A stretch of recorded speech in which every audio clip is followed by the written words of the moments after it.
Ini bukan ilmu sembarangan. Ilmu ini lebih tinggi dari ilmu para wali yang ada di tanah Jawa. Karena sumbernya juga dari seorang wali yang ilmunya lebih hebat dari para wali yang lain.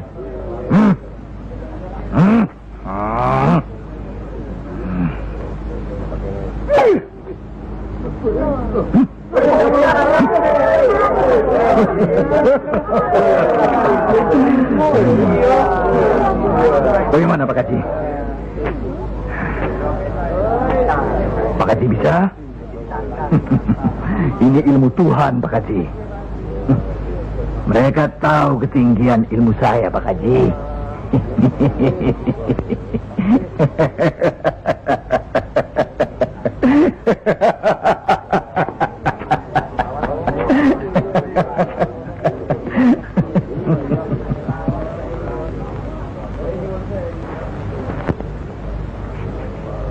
Telur-telur itu sudah waktunya menetas. Saya tahu. Tetaskanlah kalau bisa. Kehebatan saya Pak Haji sudah lihat kan? Coba sekarang Pak Haji. Insya Allah. Coba pindahkan telur-telur itu ke bawah pohon sana.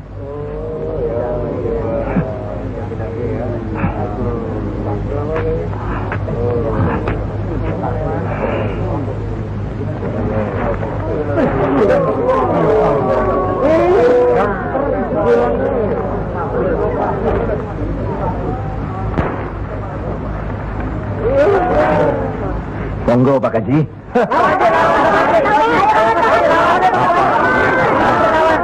Hanya karena Allah semata. Silakan saja. Lihat ke telur-telur itu.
Terimalah hak kisanak.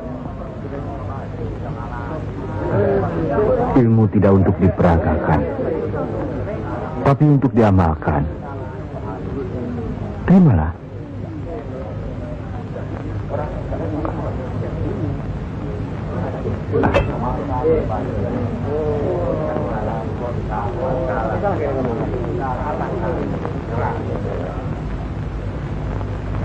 Bagaimana Kanjeng Syekh?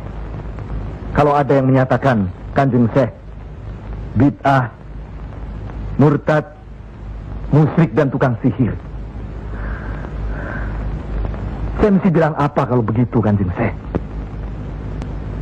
Alhamdulillah, orang boleh mencela kita, menghina, mengejek, dan memfitnah. Asal jangan kita seperti orang itu. Apalagi takabur, termasuk memperagakan ilmu. Oleh karena itu, kita harus selalu ingat dan dekat kepada Allah.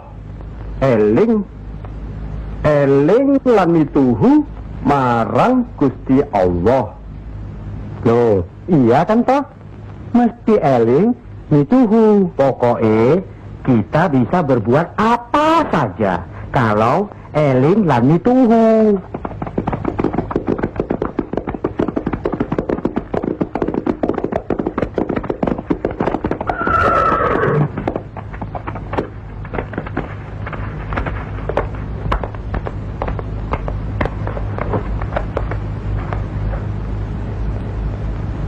Mas kalian belum benar Islamnya.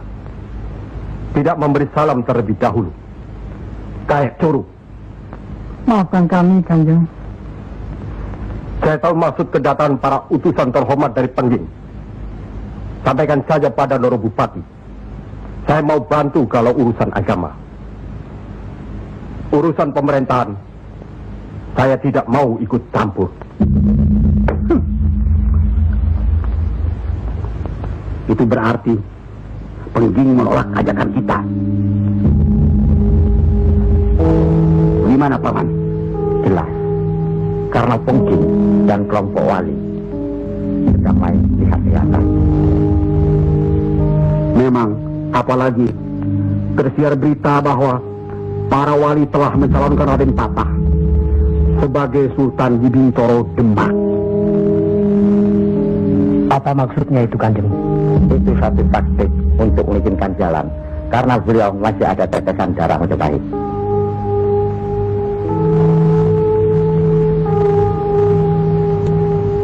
Di Agong Pengging juga masih ada darah Majapahit. Itulah sebabnya mereka saling curiga, sedangkan di antara para wali itu sendiri ada perpecahan. Perpecahan? Ya, semenjak mangkatnya Kanjeng Sunan Ampel, pimpinan para wali sekarang dipegang oleh Kanjeng Sunan Giri.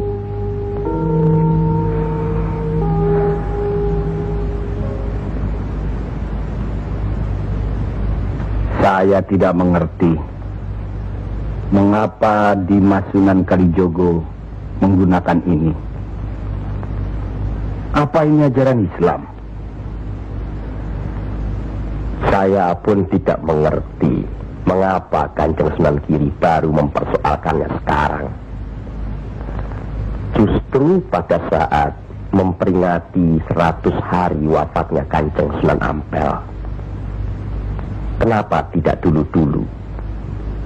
Ya, karena baru sekarang ini kita berkumpul tanpa ada orang lain di antara kita. Kenapa Dimas menggunakan kemenyan, bunga-bungaan, dan lain-lain ini? Bukankah Rasul menganjurkan agar kita selalu rapi, bersih, dan menggunakan wangi-wangian? Setiap sholat Jumat pun kita dianjurkan menggunakan wangi-wangian. Apakah sholat Jumat itu bukan ibadah? Tapi Sunan Kali membakarnya saat peringatan akan dimulai. Saat membaca doa. Sholat Jumat itu bukan hanya berdoa, tapi juga menghadap Allah. Dulu, kemenyan itu digunakan menyampaikan doa untuk nenek moyang lewat asapnya. Itu dulu. Tapi sekarang cukup dengan ini.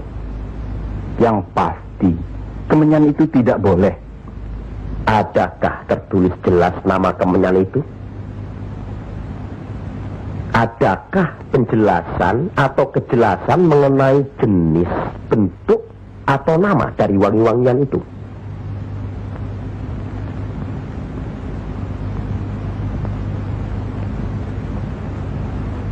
Kalau orang Jawa menganggap kemenyan, setangki, bunga-bungaan itu wangi, apa salahnya kalau mereka menggunakan?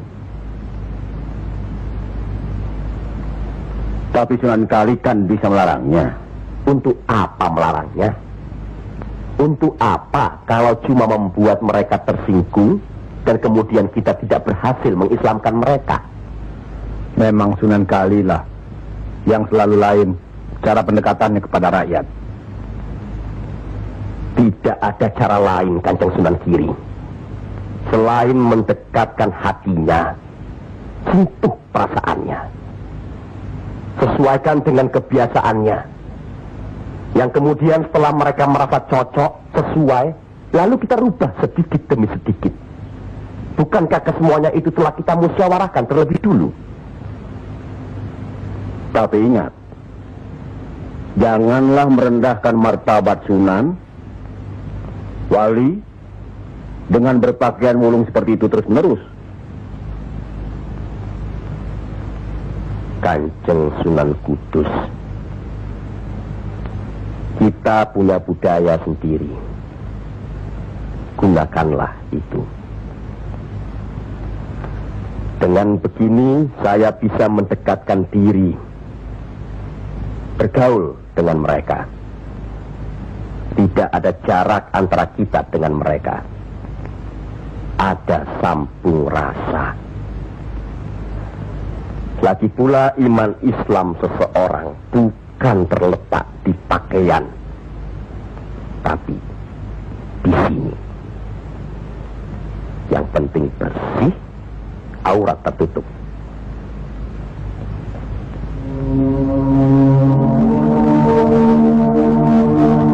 Hari ini setan-setan sedang bertengger di dada sedulur-sedulur.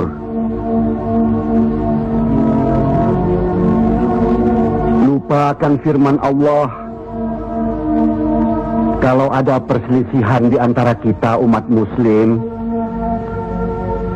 kembalilah pada Al-Quran. Kenapa sedulur-sedulur lupa? Kenapa?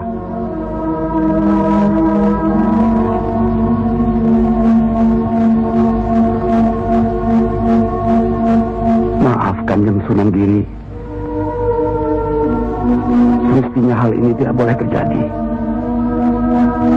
Apalagi Kanjeng Sunan sebagai pimpinan kami di sini.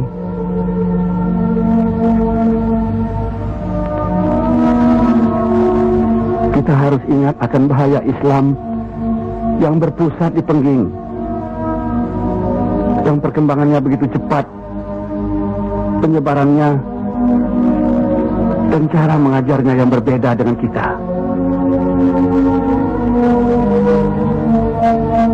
Apakah kita tidak merasa curiga sama sekali terhadap Syekh Siti Jenar alias Syekh Lemah Abang itu? Maaf, Kanjeng Sunan Bonang. Tidaklah baik berprasangka buruk terhadap orang. Itu pun termasuk dihinggapi setan. Astagfirullahaladzim. Soal Syekh Siti Jenar, saya telah menyaksikan anak buahnya berceramah. Anak buahnya bukan berarti Syekh Siti Jenar. Apakah Sunan Kali benarkan cara Syekh Siti Jenar yang musyrik itu? Bid'ah? Murtad? Wallahu alam. Saya belum pernah menyaksikan dengan mata kepala saya sendiri. Menurut Imam Ghazali, melihat lebih baik daripada mendengar. Saya rasa benar Kanjeng Sunan Bonang. Hari ini setan-setan sedang bertengger di dada kita.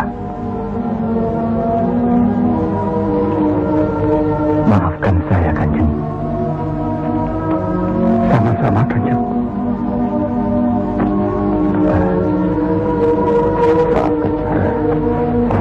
Maafkan sama-sama. Maafkan. Maafkan saya, Sunan. Kanjeng Sunan Bonang. Sama-sama. Sunan Mulia. Maafkan. Maafkan saya.